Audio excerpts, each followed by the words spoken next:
Hello friends, আমি অদিতি চলে এসেছি একটা নতুন ভিডিও নিয়ে। বসে পড়েছি দুপুরবেলা ইলিশ বিরিয়ানি নিয়ে। সাদার গন্ধে তো মমা করছে। পুরোটা রেসিপি শেয়ার করব আমার বন্ধুদের সাথে। প্রথমেই বাসমতি চাল 750 গ্রাম মতন নিয়েছি। ভালো করে জলে ধুয়ে ভিজিয়ে রেখেছিলাম 2 ঘন্টা মতন।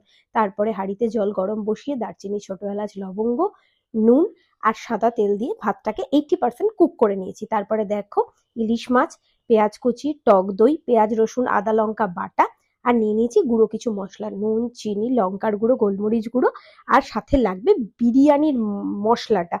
এবার প্রথমে পেঁয়াজগুলোকে সাদা তেল দিয়ে ভেজে লাল লাল করে ভেজে নিয়ে বেরেস্তা করে নিয়ে ঠান্ডা করতে দিয়েছি। তারপরে দেখো আলু আর ডিম সেদ্ধ করে নিয়েছিলাম, তবে আমার বুশরং অনেকটা বেশি পড়ে গেছে, তাই জন্য এতটা লালচে লাগছে। কম করে দিয়ে সেদ্ধ করে নিতে হবে। তারপরে হালকা তেলে ভেজে নিলাম। আর দেখো বিরিয়ানির জন্য দুধ, গোলাপ জল, মিঠা আতর আমি রেডি করছি, আর সামান্য একটু বুশরং দিয়ে এটা রেডি করে রাখবো। এটা বিরিয়ানিতে কাজে লাগবে। ইলিশ মাছগুলো ভেজে নিয়েছি, তাতে দিয়েছি গোলমরিচ, তেলের মধ্যে ফোড়ন দিয়েছি, আর দিয়ে দিয়েছি পেঁয়াজ রসুন আদা লঙ্কা বাটা। গ্যাসের আঁচটা সিম করে ওটাকে ভাজতে দিয়ে তারপরে দেখো ব্যাটারটা মানে দইয়ের ব্যাটারটার মধ্যে সমস্ত গুঁড়ো মশলাগুলো দিয়ে ফেটিয়ে নিয়েছি। সামান্য একটু ঘি দিয়েছি, কারণ ইলিশ মাছের সাথে পেঁয়াজের গন্ধটা যাতে ইলিশ মাছের স্মেলটা নষ্ট না করে। তারপরে ওই দই দিয়ে ফাটানো ব্যাটারটা দিয়ে দিয়েছি। সামান্য অপেক্ষা করেছি তেল ছাড়ার জন্য। তারপরে দেখো বিরিয়ানির যে মশলাটা এভারেস্টের, আমি ওটা ইউজ করে ভালো করে কষতে আবার 2-5 মিনিট ছেড়ে দিয়েছিলাম।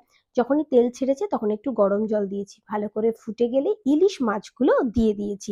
ইলিশ মাছগুলো দিয়ে 5 মিনিট মতন কুক করেছি, কারণ ইলিশ মাছ বেশি ফোটালেই ভেঙে যাবে। তারপরে দেখো এই পিটোপিট করে আমি ইলিশ মাছগুলোকে গ্রেভি থেকে আলাদা করে রেখেছি, আর এই গ্রেভিটা ইউজ করব বিরিয়ানির রাইসের মধ্যে। প্রথমেই দেখো হাঁড়ি বসিয়ে তার মধ্যে ঘি আর সামান্য সাদা তেল ফোড়ন দিয়েছি, দারচিনি, ছোট এলাচ আর লবঙ্গ। তারপরে দেখো ফার্স্ট লেয়ারে গ্যাসটা একদম বন্ধ করে দেবে।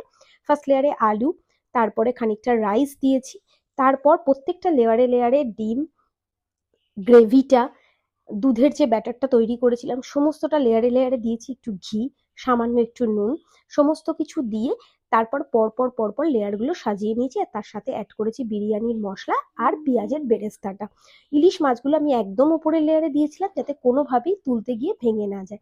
এবার দেখো আটা দিয়ে হাঁড়ির মুখটা একদম সিম করে মিনিট 15 জন্য ছেড়ে দিয়েছি। তবে হাঁড়িতে সামান্য একটু ফাঁকা রাখবে, যা দিয়ে স্মেলটা বেরোবে, তুমি বুঝতে পারবে বিরিয়ানি ডান।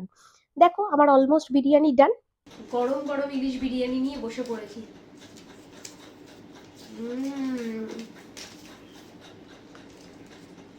জাস্ট অসম। অবশ্যই রেসিপিটা ট্রাই করবে আর আমাকেও জানাবে কেমন লাগলো।